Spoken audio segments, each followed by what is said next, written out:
stick on one of her fake nails, which I think is far more important than talking about estate agency. Absolutely. Just going off track a little bit, do you wear fake nails? If the price is right and the marketing is good, you can sell your house. No way.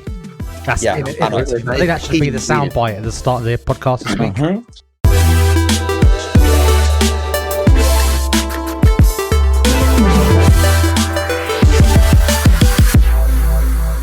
Good morning and welcome to another episode of the Complete Agent Podcast, where each week we get together to talk all things estate agency.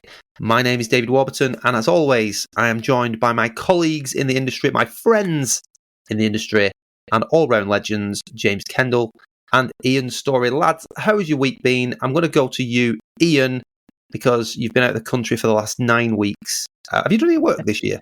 You always seem to be on holiday. Any what? Walk. Any walk? Have you done any walk this year? He started with good morning this week as well, didn't he? He was like, hello, normally, hello. Welcome to Does the Complete Agent anybody Podcast. listening to this not understand walk and work? Come on. If you do, just drop us a message, because I mean work, but being from Bolton, walk. Yeah. I'll have special chow mein and a chicken satay, please. Number 64, please. Well, things are really good up in Cheshire. We did have a week in Centre Parks last week, which was superb. Obviously, the weather was mint. And the weekend before that, I was in London doing a half marathon. So it's been a good old 10 days, and I've got a few days off now for Easter. But business-wise, things are good. Yeah, 2 fantastic listings this week. One that's been nurturing he's been on the market for about 2 years on and off. Came on at 1.75, which is, I don't know, 400 grand over where it should be. Wow. I've been out a year ago. He didn't want to put it on with us then because he thought we were wrong on price. Tried it with another agent, didn't sell it. Anyway, been instructed on that this week at 1.35, which is a cracker. He's also friends with, the more you do these higher end, the more you really realise they're so well connected with other people who've also got £1 million houses. Yeah. This guy that's given us the go-ahead this week, we've already sold or put on the market 2 other houses. His 2 best mates, one's 2.3 million, one's 1.5. Brilliant, and they're all well connected. And then another one at 800 that I went to 2 years ago off a NOM. And by NOM, I mean our not on the market quarterly update letters that we send out. So they're just so good, aren't they? Nurturing away in the background. So that's coming on at 2%. Another couple of good listings for Phil. And then I thought I'd sold one this week, but it turned out the guy's an absolute lunatic. I know I was messaging you two about it a couple of days ago. So this guy's been around a while. He's put offers in on 2 properties with us. I can't talk, darling. I'm doing the pod. Can I do what? No. What do you mean? So Martha is here. Do you want to say hello, Martha? Martha, Is that Martha from the video? Is that the famous Cheshire estate agent? Yeah. And Martha would like me to stick on one of her fake nails, which I think is far more important than talking about estate agency. Absolutely. Just going off track a little bit, do you wear fake nails? I wear fake nails, yeah. Yeah, I was just checking. Why do you not? Yeah, you look like you do. And this is how we get so many listings. I will do it, but I'm going to do it after that. And heels and things like that. That's heels, all that sort of stuff. Yeah, obviously, yeah. So basically, this guy offered on a house with us, pulled out. He offered another house with us this week, and something just smelled a bit fishy to me. So we put it on at offers of 875. It's been on a week. He offered 915 first offer, so 40 grand over. Okay, fair enough. Then, without me telling him that had been rejected, he increased to 962. I was like, something's not right here. Just something doesn't add up. Did a bit of digging, tried to do proof of funds before I told the seller because I just felt like he was dodge. Anyway, he's pulled out, can't prove funds. No way. Yeah, I know. Just turned out to be a complete lunatic. But thankfully, and after speaking to you two lads, the seller is really impressed with us and what we've done. Because she was like, thanks so much for putting him through the mill and really trying to get the proof of the money before we start getting serious about it. Yeah. She's really grateful. And although it's not going ahead as a sale, she's obviously got a great impression of us that we're fighting her corner. On the whole, our turnover is great. We've done this quarter. We're on target to do our target for the year with what we've done in the first quarter. So it's good, lads. I think if the price is right, hey, do you want to know something? If the price is right and the marketing is good, you can sell your house. No way. That's I think that should be the soundbite at the start of the podcast this week. Mm-hmm. It is a key ingredient. Innovation. One other thing, that's happening near us as well. We've got agents overvaluing and underquoting on fee. That only happens where I am, actually, to be fair. Doesn't happen anywhere else. So no, overall it's good, but how about you, JK? Well, Dave was desperate to say something there. You're like, let me just walk through what I have to say. It was only going back a step there, Ian, because you did actually speak to us in the week about proof of funds before a viewing. And it might just be a very, very quick topic to cover while you mention it, because I'm sure that other agents have this and they have this worry.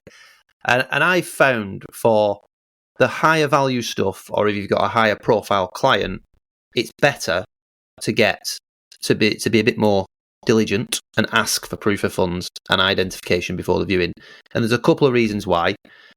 One, first of all, I think it eradicates time wasters. And secondly, I think that you've just alluded to it, the fact then, but that your clients will be very impressed. Not just your sellers, because as you just said there, a seller's got to get a big house ready for a viewing. Probably have to go out, make arrangements. You're travelling over there to do it. It's not a short thing doing a viewing for either you or your team on a big house like that. And then to get there and find that someone doesn't then have the budget or is just window shopping, it's frustrating for everybody involved. And I think the buyers also respect that you're doing it as well.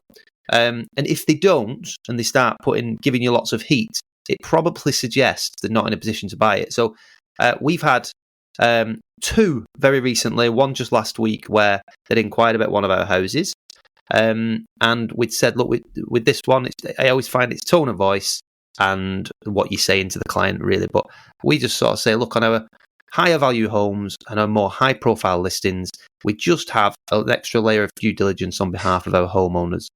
And two of the things that we require are proof of identification before you go, and also proof of funds, just to show you're in a position to proceed. If you're not in a position to proceed, that's fine. It's not always a requirement, but we just need to understand what your circumstances are. Could I just go through that with you, please? I've never had friction, but what I have had most recently as well is people go, yeah, that's great, that's fine, of course, yeah, I'll get it all over to you this week. And then the week goes by, and then you get close to the provisional viewing that's not confirmed, and you've been totally transparent with your vendor. And then we had a text in saying, hi, sorry, we've decided it's not the right area for us. And what they probably mean is they were never planning on buying it anyway, and they didn't have the funds. And the response we get from the homeowner is one of gratitude, really. More like, I'm so glad you've not wasted our time. I am so glad that you're doing this extra layer of due diligence. You look better, and you don't want time wasters, particularly on these big high value homes where you're dealing with a lot of busy entrepreneurs and high level executives and stuff like that. So I think it's a really important and interesting topic, that. And obviously you'll get some higher profile people viewing these properties. Perhaps if you do simple Google searches or company's house searches, they'll come up, and often you don't need to go through that.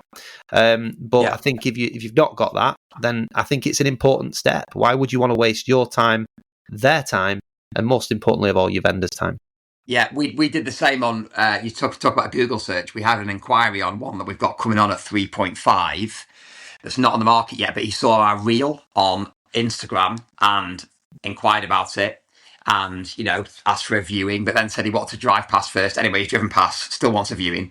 And I Google searched him, and company's house record came up, looked at the accounts, massive turnover. He's a director. So that's all we really need to know. Yeah. Told the seller, who's obviously a similar kind of person and had already done the research. When I told him the guy's name, he's like, I've done the same thing myself, Ian, get him round. So you just look capable, don't you, to those sort of clients? Yeah, and that's the key thing as well, Ian. Usually the type of client we're dealing with now, certainly at the top end, they've already done it anyway. Yeah, I've had it before where I might not have had a chance to do something straight away, and then I'll get a text message from the client saying, hi Dave, we've got a viewing booked in next week, just to let you know he looks good. And so he's already done it, So it is important, I think. It's an important level of due diligence if you're listening and you're not already doing it. And it's just about tone of voice and positioning it in such a way that it's not offensive. And you're showing responsibility. Yeah, the way my client phrased it on that house was, he said, I've looked at him myself, Ian, good catch. is what he said. Yeah. I love that terminology. Yeah, you'll know that I've digested that and be using it yourself. Yeah, of course. Sorry, JK, go on. How's your week been? No, I was going to say also there's an argument for the mid end. I mean, we help people buy houses as well. Some of the clients I've helped where obviously do all my negotiation, and I've chucked it in for free a couple of times to like get the fees. Like I know you have done recently, Ian, as well. But I've had clients that have recommended me, like it's been worth its weight in gold, where I've gone and viewed with the client as well. I've done a viewing, and I've booked a viewing on behalf of the client. Nice. And I've literally given their name, not my name, and literally the agent's level of detail when they took the call. So like Sarah, who I helped in this instance, I gave her name. I was like, look, this is my client's name. And they just name and number, and that was it. No, what's their position? No, what they're selling? No, none of this. And this is £1 million house that we're viewing, And what really frustrates me sometimes when you get people knock you back on fee, and they're like, well, so and so will do it for 0.5% or 1% or less. I wish I could record that phone call and play it to them and say, this is what you're going to get for 1% or less. Yeah. No level of detail, but then also equally. When I've helped people do and we weren't going to talk about Onward Neg today, but when I've done Onward Negs before, what I love about them so much is I do actually learn to love the corporates in those scenarios where you ring them, you speak to the negotiator, and they go, "Oh yeah, mate, they're getting a divorce." Oh, brilliant. Okay, and what's the situation behind it? They had many viewings, offers. Well, we're on a in this scenario it was like 475. They were on a 475. We've had a 470 offer. They've said no to, but they're getting desperate now, so I think they probably take 460. And I think we bought it for like 440, 450, and that my client would have paid full price for it. They said, look, don't lose it. We'll go to asking. This is a while back now, but I just think those calls, if you could play them in the living room and just say to them, look, this is what you're getting for 1%. If you think I'm expensive, hire an amateur. This is what an amateur looks like. Anyway, how has my week been? Well, obviously, as you know, I committed to the podcast in Abu Dhabi. You did commit to the podcast. Well done.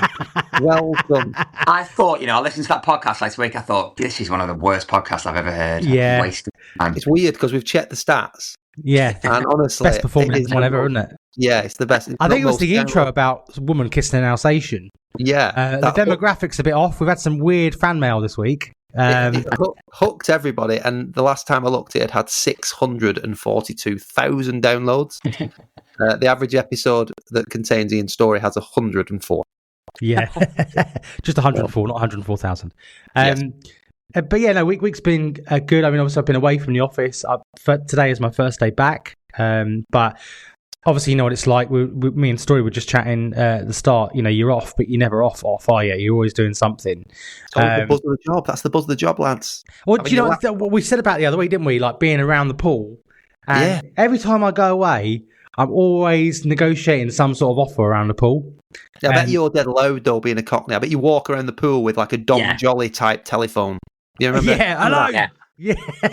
I'm on the phone. Yeah. Literally, like, go to 200 grand, we'll take it. Yeah, brilliant. Yeah, 4.5 million. Yeah, I think we could do that.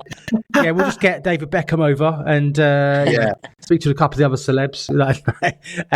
But jokes aside, decent deal. And something you say a lot, Dave, an owner doesn't know what they're going to accept until they get an offer and it's real. And we'd had conversations that, using numbers here and to put it into context, they're wanting 1.1, 1.2, and we've now got an offer, a cash offer of £1 million. And all of a sudden, they've gone in their mind of, should we take it? And, in my mind, I'm thinking, well, no, you shouldn't. I think we should try and get them up because it's their first offer. We've got them up a touch by, I think, 40, 50 grand now. And that'll be another one in the pipeline. Good.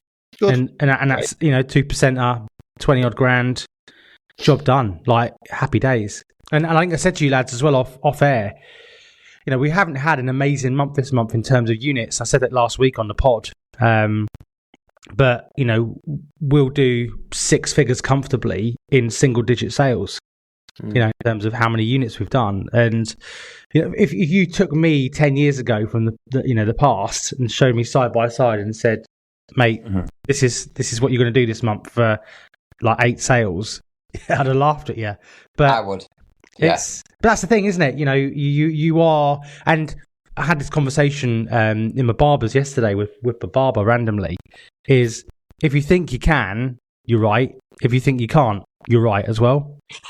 Is that what he says about cutting hair? Yeah, he's never been a barber before. He literally walked in off the street, pair of clippers in his hand, and he was like, I was like, look, if you think you can do it, do it. And as you could tell by my latest trim, he's absolutely mullered it. But he struggled there. Good luck to him. He can't, can he? Good luck to him. He's done well. So yeah, no, it's been half decent. We've struggled a little bit on listings this month. We're a little bit light. But we've got nearly 10,000 market updates about to go out. So hopefully that should get the phone ringing. We've had a couple of bits and pieces that are slowly falling into place, sort of longer term nurture. But yeah, I think, you know, stock, we've got a new person starting next week. The rebrand, I've got the meeting with Jenny on Tuesday. To obviously we're gonna change names slightly, and we're gonna rebrand, new website, etc. So that meeting's on Tuesday coming next week, so I'm quite excited for that. But you're gonna call it Kendall James? No, we're gonna go for Maury's of Meshire. That's good. That sounds. I've heard someone rings a bell. That. Well, Dave was telling me about it. He was eating at the time, so I'm not sure whether it was that's what he meant or not. But he's like, "Oh, it's a good name, James." Oh, mate, that's got a ring to it. Do it. Do it. Right, Dave. How has your week been? Have you been walking hard? I've been walking very hard. I've been we're not really listed much this week. I think we've listed one this week, officially, and I've not even sold a house this week. But I've got, we're negging 7 offers, and we have, as I said to you last week, we've got 16 in photography. So I think we only dropped 1 last week. That 16 is now 18, and I've got quite a few ready to launch. So this next, I'll ask you a question about Easter in a moment, but this next sort of week will be flooding the market with quite a few listings. They're all sort of the answers were closed pretty much at the same time. Well, I wasn't going to be that actually, James. You smart bastard. Although we are doing viewings on Saturday. We actually, if we're going to go down that route, we close on Friday and Monday. We are open for viewings on Saturday. We've got 7 or 8 viewings booked in on Saturday. Yeah, with our viewing assistant, but the office is closed. Yeah. We'll be doing something similar. We are. I launched my builder who did my house for me. He's selling his house. He said, "When I go and look at it, semi-detached, but it's mint, little semi-detached, 350." I said, "Go on, yeah, we'll do it," and we've done it. And I love ones like that as much as I do masking ones. Like we've done 14 viewings in the first week. It's just gone. Are you? You can actually tell the buyers the builder built it for himself, and it is legit. Hey, very good. It's actually ex-council house, but let's not talk about that. Listen, I said the same to JK on the pod last week. I know you'll have listened to it because it was incredible. But I was talking basically about the same thing. I still love the mid-range of the market, lower mid-range, with the churn, because you still do a really great job on them. They're quicker to get together, and then they just seem to, they fly, don't they, the churn. But no, the reason I was speaking to you about Easter, lads, is just your opinion on advising clients, because again, it might be something that people think about at this time of year. Do you advise clients to go on the market, or do you advise clients to wait? I had a client literally text me last night, "Hi David, do you think we can get our house on the market for the big Easter rush?" And I said, "Nigel, what rush? There is none. It's quiet." Yeah. You'd be better off waiting until probably after the Easter weekend to launch your house, just to make sure it doesn't get missed in the pack. And he said, "Oh, right, okay, whatever you think's best." But I honestly don't think there's a massive benefit to putting a house on the market for the weekend of Easter, because most people are away and doing stuff with kids. What's your opinion, lads? I agree, yeah. We've not launched anything this week or last week. I mean, that's really just coincidence rather than any particular level of planning, but it definitely always feels a bit quieter, doesn't it, during the holidays? So I think if I was advising someone, I would advise them to go on just after, or 3 or 4 weeks before. 100%. I agree. I agree. It's like any holiday period. That's all I say. The only sort of holiday period where online inquiries do actually increase is over that Christmas, between Christmas and New Year. And those are factual stats provided by Rightmove. Whether you buy into the PR of it and having Boxing Day launches is a separate conversation, but statistically there are more views online at that point. But I think throughout summer, Easter, things like that, they tend to drop off. They don't fall off a cliff, and you can always sell stuff. But I think there's better times to launch than Easter weekend, based on what I see every single year. Yeah. So there you go. So we're going to talk about this week some actual practical agency tips, weren't we, in terms of how to actually get prices down, how to things that aren't selling, why they're not selling. Just have some practical advice and some discussion around that, because when you look at what we've done this month, and we haven't broken any records, but two of the ones that we've sold were previously marketed with other agents, and to quote Storey earlier on the pod, priced right with the right marketing, they'll sell. One we've given a little tweak to, and the thing is, it's a broken record sometimes, isn't it? Because as long as people are being communicated with and they're being told what's going on, people are open to having conversations about price. They trust you, and you're letting them know what's in the market. If you're saying, one of our members said this week, I'm saying the same old thing every week. Well, if you're saying the same old thing every week, then maybe you need to actually be a bit more direct. The advice I gave was, if the house is at 850, for example, what does it look like? We've been on the market. I've been saying the same thing to you each week now. The market doesn't agree with the price that we've got the house set at. What does it look like if we get 810, 815? What would that enable the future to look like to you? And then the seller then says, well, we can't buy at X now. We'd have to buy. Okay, well, look, but it's a conversation to be had, right? Yeah, okay, well, look, this is what we need to do. The marketing's not going to get any better. What we need to do is change the strategy on the price. And then, I don't know if you guys have read exactly what to say for real estate. But asking people, are they open-minded to, changing the price and a new strategy? And something you say, Dave, as well, that I've coined, taking them out of their comfort zone. The price I'm going to suggest is going to take you out of your comfort zone, but it's going to get us the eyeballs on your house and a footfall through the door to get us where we need to be. And then, once you've discussed that with the person and said, look, right, in order to get 815, 820, my recommendation would be to get us down to the next price banding at offers over 8. Let's get people through the door, and let's see. We've actually done this ourselves. Looking at the sales this month, we had one on our offers over 900, and we've tied it up at 810. Yeah. And it's. I think I heard it on Gates's podcast when he was talking to someone a few weeks back. But some people, as agents, we get in our mind that, right, we've valued it, or we've said 900, so there's no way that the seller's going to come down. But how many times have you bought, just because someone's paid 800 grand for something 2 years ago in a bidding war, doesn't mean that house is worth £800,000 to the rest of the market. It was, of course, yeah. I think time. Of course, I think the key thing is how you set it out when you initially meet them and in the proposal. Yeah, because if it's your opinion that it's definitely worth 900, if that's how you'd said it, then that's different. But if it's the market that's suggesting it's that price, and that you've put that in writing in your proposal, explained in the right way, which is why we always, and I know you do as well, which is why we always send a proposal, even if we get instructed on the val. I'll still send a proposal to explain why it's that price. Yeah. I've done that this week on the one at 1.35. Send a proposal, and then if in 8 weeks' time that price is wrong, you just refer back to the proposal that you've already sent them, that they've read. So yes, it's about how you explain it to them, isn't it? But it's also repositioning yourself. Again, classic Dave Warburton for me. This is what I picked up off you, Dave. Is you position it away from my opinion, your opinion, the other agent's opinions. To I'm there to help you make informed decisions about the market. Well, I was just thinking about the market in general and how it's so common, and it has been for the last sort of 25 years, really, as long as I've been selling houses, that I mean, and I did it myself probably 16 of those years. I think it's worth this, John. Let's go on at this. All right, Ian, no problem. Let's go on at this. And then forever, it's what you think.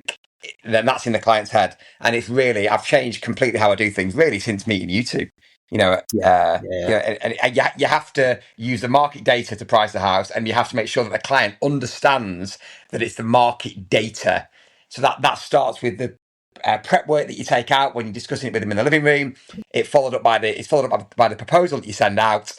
And then if you use a good, smart bit of proposal software, you know they've read it because it tells you, and you know that they keep reading it, don't they? How often during a marketing campaign do you get an email saying, John's opened his proposal? You think, interesting. What's he been reading? Oh, he's been reading the section on pricing. So you know you know they're reading it. And just touching back on what you were saying before, JK, about agent, members in our group saying that they're saying the same thing each week. Do you know what? That's not necessarily too much of a bad thing. At least they're saying something every week. Yeah. The problem with most agencies, they don't say anything until, 6 weeks down the line. Then the seller doesn't want to change the price. And also, how often do you go to evaluation where it's on with another agent and the seller says, it might be the price. I don't know. My agent's not told me anything. Is it the price? Yeah, absolutely. They just want honest advice. And I think there's a couple of ways you can pitch it. But I think, first of all, you've got to educate the client on what's happening in the market. We've spoken about that to death. And, we've obviously recently done our quarterly letter, as you know, and one of the major sections in there is about buyer behaviour. So right now, if you look at a lot of the areas that I'm operating in, if you look at sort of the end of 21, 22 in particular, the actual average house price hasn't changed significantly to now. Not significantly. Yeah. So between 2020 and the end of 2022, it's a huge upward trajectory because we had the COVID boom, 0.1% interest rates, all that sort of stuff. But actually, from that period, it's usually steady. And I show it on my graphs and I say, look, it's been pretty steady. So on paper, your house price might not look like it's changed much. If one sold down there in 2022, 2023, you might think that your house is worth the same as that because the market's not moved on a bit. Or if another agent has not done their due diligence and is just taking the generic sort of outlook that a lot of people adopt, which is, well, the house market goes up about 3 or 4% every year, so we'll add on another 10% for the last 2 or 3 years and just go, right, if that one sold there for 700,000, your house must be worth 8. Without actually doing any due diligence, you will fall short. And I think that the key thing for me is explaining that the dynamic of the market has changed. The landscape has changed. So if we split down the middle and we look at 2020 to 2022 and 2020, end of 2022 to now, whilst the prices might look very similar, the landscape's totally different because back then we had 0.1% base rates. There was no stamp duty to pay. There was an abundance of buyers. There wasn't much choice, and it was putting upward pressure on prices. But right now, every single one of those things that I have just said to you is the complete opposite. So we've now got higher interest rates. There are fewer buyers in the market. There are more properties for sale than there has been in the last decade, and stamp duty has returned to high levels. So the challenges for the buyers are much greater. And whilst on paper, the house might look the same price, it costs them a lot more money to acquire it. So it's not the fact that your price has changed on paper, it's costing the buyer more to bring it in. From every angle. Yeah, and to run it. Bills, council taxes going up. Absolutely. So that's what you've got to consider. And if you explain that and then take it on to the next step about price and say, right, so the strategy that I'm suggesting is, particularly if you've tried at a certain level, we've had you on the market for a certain number of weeks now at 850,000. At the time of the valuation, the market suggested that was about right. Or if you remember, John, the market suggested around 800, but we started at 850.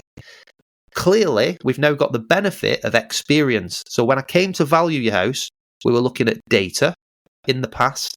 and we were looking at the trends now. What we've now got the benefit of is experience, John. We've got amazing marketing. You're on Rightmove. We've done all the social media advertising. We've matched it out to our entire back database. We've even conducted a few viewings. The feedback has been mixed. Clearly, something's amiss. We're in a changing market, so we have to adapt with the market. Now, my suggestion, hear me out, is to take you outside your comfort zone a little bit. You'll not like what I'm about to say, but you've got to understand that what I'm about to say is for your benefit. The marketing price and the valuation are two different things, and the marketing price is set to attract interest. That's it. What we sell for is the key here. So it almost doesn't matter what the asking price is, it's what we sell for. So what I want to do is take you outside your comfort zone. I want to drop the price to offers in excess of 800. That will seem like a huge drop, £50,000, and it is, but it's just a marketing price. And the advantage of it, John, is that you're outside your comfort zone, but your potential suitors are also seeing that as opportunity, and they are likely to come through the door in their numbers. And if I get enough people competing against each other, I will be able to get you to a certain level, hopefully. That's where we want to get to. If we get people competing against each other, the end result might not be too dissimilar to when you were on at 850 in the first place. The difference is you'll be selling in competition, not isolation, which is a much better place to be. And again, I always say to people, what would you rather be? When you're buying a house, would you rather buy in isolation so that it's just you one-on-one with the seller, or buy knowing another 4 people want it? What would your preference be? Naturally, you would rather buy in isolation because you don't want the competition. But if you flip that and you're a seller, what would you rather do? Sell one-on-one with the client where they perhaps have the upper hand because you've only got them, or sell in competition where another 3 people want your house. So you'd rather sell in competition. So it's basically the challenge with reductions is getting these scenarios into the client's head, getting them to think differently, because the majority of people, quite simply, just think that when you ask them to reduce the price, that's what they're going to sell it for. But more often than not, if it's handled properly, you as a good agent should be able to get them more and to get them to better negotiations. And guess what, lads? If it doesn't get the interest at that level, let's just use the 800 as an example, it was never worth 850 in the first place. So you've just might be worth 800. Exactly. That's what they need to know. If it goes on at 800 and doesn't sell, what does that tell you, John? Exactly. Well, and the market that we're in right now, Ian, you genuinely don't know. It's been brilliant for the last sort of 6-12 months, and we've been getting some great results. And even, I think I said last week, some of our sticky stock has been getting great activity. There's one in particular that's been on the market for like 8 months at 600. She would not reduce. We've had all these positive conversations, and she gets it, and she's really grateful for the advice. She's stuck it out and just sold for 600. Yeah, because the market has caught up with her in that area. Yeah, and I always say I always make it clear to sellers that I'm not here to try and force you to reduce the price. If you want to carry on waiting, then that's what we'll do. That's no problem. But I've just got to give you what I think is the right advice. Absolutely. And there's 2 really important things to add on to what you've just said. The first one is it's got to have the most amazing marketing it possibly can. Yeah. So if you've not got everything it should have across social media, videos, twilights, everything properly styled, everything perfect, then you can't go to the client confidently and say all of this stuff. And the second thing is you've got to be in touch with them every week minimum, because if you're not, then you are going to lose a lot more. I mean, we hardly lose any properties to any other agents. I know you two are the same. Hardly lose any. Maybe we lost 1 last year over the whole year to another agent. We take so many off other agents because they don't do all of this stuff properly. So if you've not got these other building blocks in place, you can't go and confidently say what you've just said there. Yeah, and I think if you are on the market and you're just constantly ringing them saying, "I think we should reduce, John. I think we should reduce." Then you've got to remember it's an emotional journey. This, and and particularly at the higher end. It's all ends of the market. This, by the way, this strategy always works on every end of the market. But particularly at the higher end, your word is always. You might have to have a level of patience, Ian. And you're quite right, because you're not going to get influx of viewings every week. You might go a few weeks without a viewing at certain ends of the market. So it's about managing the expectations.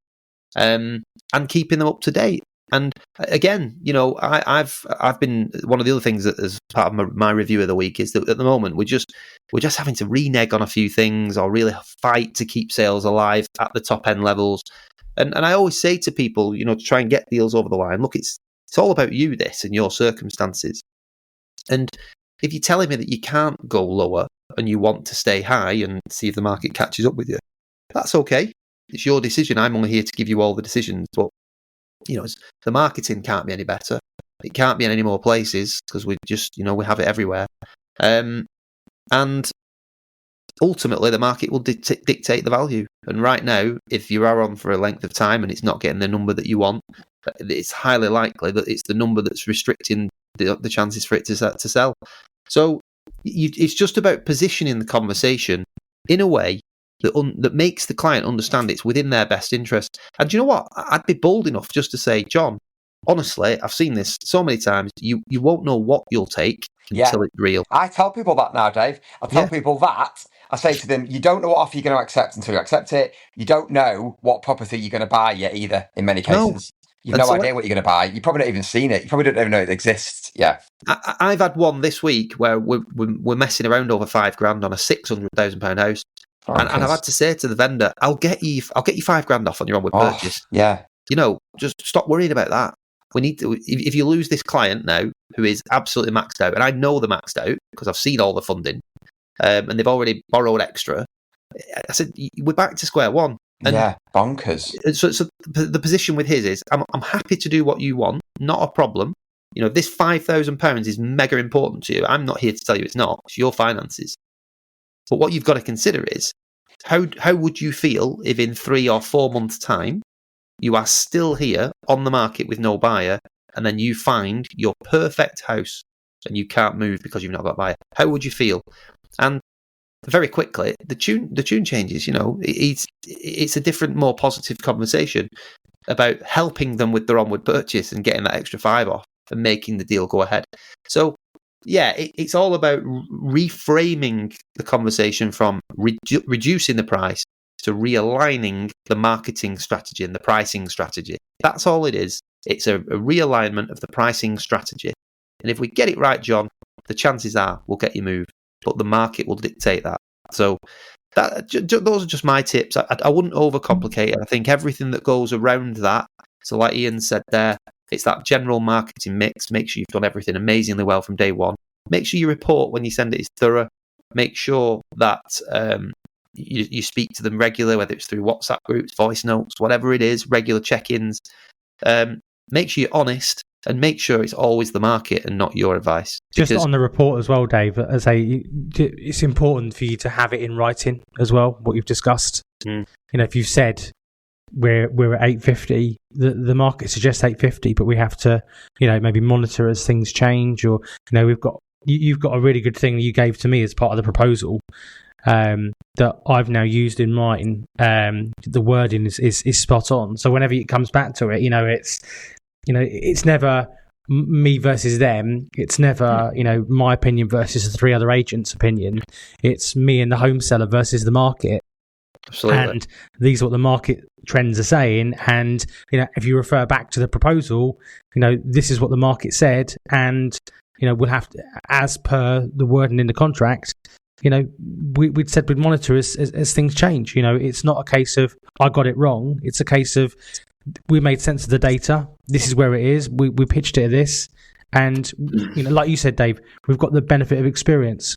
Yeah. And that's key. And I think that's a really good phrase to use when you're doing this sort of review. Obviously, when we initially went to market, the market said this, and we've built the marketing campaign based on this. But we now have that little line. We've now got the benefit of experience. Yeah, you've been on the market. You know what? I had one this week. Another little story for you. Won't take long. I had one this week where we went 2 years ago. This house said 2 million, and we walked away thinking, I'm not sure if it's 2. I'm actually not sure if it's 2 million. It's got a bit of land near Delamere Forest. Anyway, they went on the market at 2.65 million with a guy down the road who's been here a long time. Bonkers. Obviously, it didn't sell. It's been on and off for 2 years now. He must have changed agents 3 times, reduced it, eventually reduced it down to 2 million, rang me this week. Will you now sell it for me at 2 million? And I said, no. I don't think it's 2 million now. I didn't tell him that I was unsure at the time. I said to him, look, you've been on now at 2 million with them for 6 months and it hasn't sold. So I think 2 million is too much. And he said, well, I won't give it you to sell. And I said, well, that's no problem at all, Simon. All the best with it. Crack on. But it is with the benefit of hindsight. And if a house has been on the market with even average decent marketing at a price for 6 months and hasn't sold, it's the wrong price, isn't it? Yeah, totally. And the thing is, you don't want to commit to, if somebody's way out on price and there's absolutely no chance of getting it, how much of an energy drain is it to keep updating those people each week? It's not happened. And if they're not motivated to move things forward, then what is the point? Absolutely. So what do you do outside of that? So obviously we market homes. We do really great jobs marketing homes. They look amazing. We put them out there on all the portals. We do all the social media stuff, all the sexy stuff, and we're here to advise the client on their properties. But outside of that, where are examples of going the extra mile? And it ties in a little bit with holding on to clients, knowing that you care about them and going the extra mile. And the reason that I'm using this as a bit of an example is because this week, this is sort of where me and some of the team differ, because it's not always on my radar, but it was suggested to me, we said, we need to get some Easter gifts out to some of our vendors. And what we did was we've sent some sort of like nice packages to clients that are on the market, our good vendors, like Easter eggs and brownies and things like that. And we've delivered them in the post to basically for the kids, for those with families and stuff like that. And it's just gone down incredibly well. We did it last year, and it's just gone down really well. It just reminded me then, because I've just had a message ping through on the WhatsApp group. We've had a few saying, just wanted to say thank you all for our Easter gifts. The kids love it. And it's just another nice little layer, at different times of year. I know I had a tear in my eye when I read it, I'm actually crying now. I had to reply to the client and said, Simon, what you want about? And I didn't even know what happened. But no, it's just another layer. Do you know what I mean? So is there anything that you guys do at certain times of year, or generally speaking, where you maybe... At Christmas we do, not necessarily just for clients, but at Christmas we do the letters to Santa. So everyone in the cafe next door posts the kids go in, they write their letter to Santa, and then we handwrite and basically deliver letters to Santa back with like a nice list certificate to all of the kids. Yeah.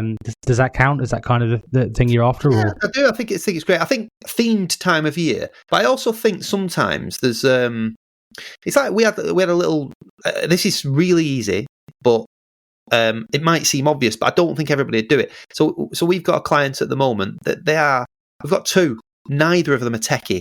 So obviously a lot of our stuff now is digital. The PIQs are digital. Our contracts are digital. Most things with the solicitors, you can do things now on portals and stuff like that. We've got a couple of older clients. They're just not techie at all. And Kate invited them into the office to complete these forms. They were there. They were with her for like an hour and a half, filling in every single form. But she spent the time with them, made them a brew, and they're just so grateful for their help. And I've got another lady as well who doesn't like any tech. She's a bit older and very uncomfortable sending money on apps and things like that. So again, we using manual forms, actually going to a house, helping her sign contract, things like that. I just feel like sometimes you need to go out of your way, or if you know that the client has got something personal going on, a bunch of flowers here or there. Maybe it's if it's somebody's passed away in the family and it's a difficult time for that client. Your nice touch is to send some flowers or something like that. I just think sometimes thinking outside the box, because when you move house, we all know it's not just a financial decision for a lot of people. It's a very emotional time and something that's a necessity. And the cheesy line, moving on to the next chapter of your life, but it's so true. And I think there's a lot of obstacles in the way, a lot of hurdles as well. And I think that's another layer to kind of managing clients. Oh, yeah. Mate, I was just thinking, as you were saying it, I was thinking of Vicky. Yeah. So Vicky's our Chief Happiness Officer. That's not her title, because that's really wanky, isn't it? But that is basically what she is. So she does all the home styling. But then yesterday we were doing a shoot on a house. As I was going around doing a video, I could hear her. She was sat in the lounge with the seller for probably 45 minutes, just chatting. Oh, isn't it nice, that? I love what you've done here. And where are you going on holiday? And that is worth... Was it Vicky or Dale Winton? No, he's dead. Well... Has anyone ever seen Ian Storey and Dale Winton same room at the same time. I used to love Supermarket Sweep. So Yeah, that that's was free. So, but by having that sort of person in your business, because you're obviously normally very busy, so by having that person who can build relationships, like we've just sold a house for an old lady in a local village. Vicky must have taken her to the co-op 5 times. She used to go via her house, pick her up in the Storey's van, take her to the shops. The Storey's She doesn't van, need any or the shopping. BMW convertible. It's a new BM convertible now, yeah. There's loads of examples like that with Vicky and the rest of the team who go above and beyond to help people. But I think the more of that sort of thing you can do, that is worth its weight in gold. You can't put a price on that. So if you're listening to this, though, and you are the valuer, the main valuer in your business, again, more layers. When you're doing your initial marketing meeting, take notes. Like when you're going around the house, take notes about what you've seen. If they're a United fan, which they should be, or if they're I don't know, they like going on certain holidays, and you've had that conversation. Make sure you're building rapport. Make some good notes, and if there's something really cool that you've made a note of, tell the team about it. If you've not got the time to do it, just tell somebody in your team and say, look, this person absolutely loves Man United. Let's get them some. I'm not saying go this far because it's a crap idea, but it's still the first thing that comes to mind. Why don't you just send them some memorabilia? Well, it might be like send them some memorabilia. Back when Manchester United used to win things, yeah. Yeah, all right. Leave it out. We're still in the UEFA Cup tonight. Big game. Oh no. Yeah, he's terrible. But then if you little things like that. So it might be massive Man United fan. Just send them a little piece of Man United memorabilia, just something, or whatever their common interests are. Think about it and maybe send something. It's just these extra layers. Like I said, just understand your client essentially, and that's just another way to keep on top of everything. And I like that today on the sorry to interrupt, Dave. You just reminded me of something on our sales progression chat yesterday. Michelle put a message on the group.